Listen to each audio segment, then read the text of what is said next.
Monday afternoon. We're here in the foyer of the House of Commons. It's after question period once again.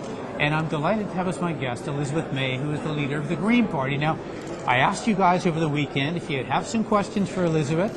And, well, take a look. We got all kinds of them. Digital democracy. Exactly. But we're just going to run through a few of the ones that were asked the most of Elizabeth. She's going to give really short, concise answers so we can get a few in. Here's the first one. This guy says, I've been told that if Canada turns totally green, we'll just reduce the world CO2 output by 2%. Is that true? What do we do about China, India, and the rest of them? Actually, the reality is that Canada's total emissions are 3% of world emissions, and we're not going to stop all our emissions, so our contribution would be less than 2%. The point is that we need to do our fair share. Canadians are per capita about the worst in the world in terms of energy wasting and contributing to greenhouse gases. We can't expect countries that are just beginning to develop to do their fair share if we who are wealthy and have the technology and are able to make these cuts without hurting our economy. We have to do our fair share, and then we contribute our technology to the rest of the world. Okay. Nova Scotia, you're a Cape Breton girl, right? Right. Okay, we're going to talk tar ponds here. So I have a question. The government's now committed to all this money to fix the tar ponds. How much money actually has been spent on those tar ponds, and is this going to work? The first cleanup effort was a failure, spent between 50 and 70 million on an incinerator that didn't work. That was in the late 80s, early 90s.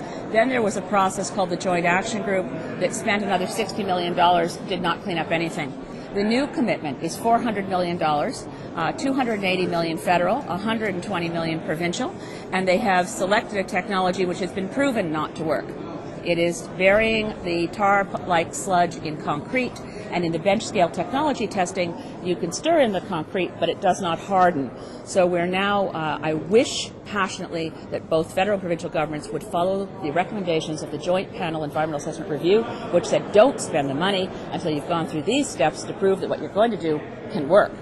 Okay, so kiss off another $400 million. Unless we're able to stop them and force them to follow the recommendations. Oh, man. Okay, Elizabeth May, what do you think we can still meet our Kyoto targets by 2012? Yeah. Even when scientists, engineers, and others say, forget it, there's no way we're going to make that. Yeah. In fact, we got to vote on that tonight, right? Right. On Kyoto. So what's the point? Kyoto targets can be reached, but no longer domestically because of all the foot dragging and failures of the past. There were some good programs in place. They were canceled by this government. Some of them are being revived.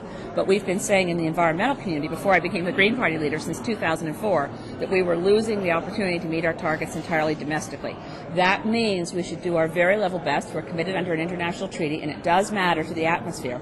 But the other thing we'll have to do is either make up the gap by taking on penalties in the next commitment period post-2012, or by buying international credits. And most people hate the idea of international credits, but there's some very good ones that make sense, called the Clean Development Mechanism, that actually achieve emissions reductions elsewhere in the world, and we get the credit. Okay, so if you were sitting in my seat tonight and this yes. motion came up, you'd vote yes.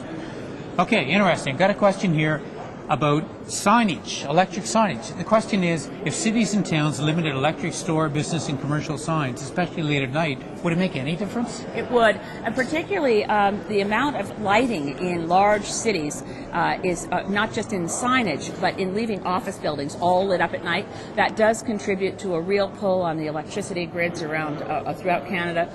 It would make a very small dent to deal with signs. It would be, I think you could say, symbolic, but where we really need to reduce emissions is where they are the largest. In coal-burning power plants, we should shut those down. McGuinty promised to do it, has not done it. He was going to be aided by a federal-provincial agreement that Harper has canceled. So let's go for the big ones first, and that's coal-burning power plants and getting better emission rates from vehicles. Okay, I hate to ask this question because it's minus 40 right now in Ottawa as we're doing this, but Jerry wants to know, ask Elizabeth May, do you think we should legislate against excessive heating of buildings? Excessive. I don't think we need to legislate. Let's get the prices right first. If we get the price signals right through both carbon taxes, tax shifting, then we can use that money for other things like income splitting to make up for the federal treasury what that's going to cost us, and it's important to do it. So taxes will help us. Regulations will help us. The most energy efficient heating, the most energy efficient insulation. If we insulated our buildings properly, we hardly need to use any energy to keep them properly heated in the winter and cool in the summer. Ask Elizabeth May this. How many Conservatives does it take to screw in a compact fluorescent light bulb? I think it takes the entire caucus to decide it isn't worth trying. All right, next question. Do you agree or not agree that Dr. Suzuki should have stayed in British Columbia and solicited Canadians via the internet instead of burning up all that jet fuel? What he's doing actually is a cross-country tour by biodiesel bus. So he is using a very fuel-efficient way of traveling with very few greenhouse gas emissions. The bus is burning biodiesel, and if it's the right kind of bus, it's able to fuel up at McDonald's because you can use used chip oil to run your biodiesel bus. You heard it here. Yummy. Okay, last question. We heard the Prime Minister say last Friday that Kyoto targets are fantasy. Everyone seems to think, there's no point even trying anymore. What would Elizabeth May and the Green Party do as job number one, if you were Prime Minister, to get this bus moving along? Right. We have an entire plan on the Green Party website, greenparty.ca. You can find GP squared. Number one thing, get the prices right. We have an economic system that only values what can be measured. If dumping carbon in the atmosphere doesn't count to the economy, it doesn't count to business. We need carbon taxes, not huge ones, but just enough to start sending that signal. Carbon taxes are top priority. Next is regulations to ensure that everything we're buying in our marketplace is as energy efficient as is technologically possible. They do it in Europe. There are more energy efficiency guidelines in the United States than in Canada. There's more we can do. All right, thank you. Elizabeth May, Green Party leader. Now, Elizabeth, let me ask you a final question. You are going to run in the next election, right? Yes. Where? I'm trying to decide.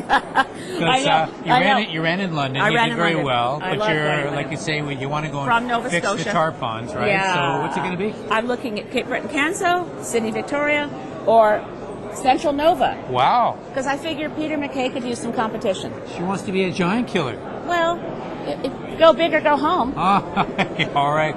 Elizabeth May, thank you. Thank you. Stay tuned. MPtv will be back with another exciting video later today.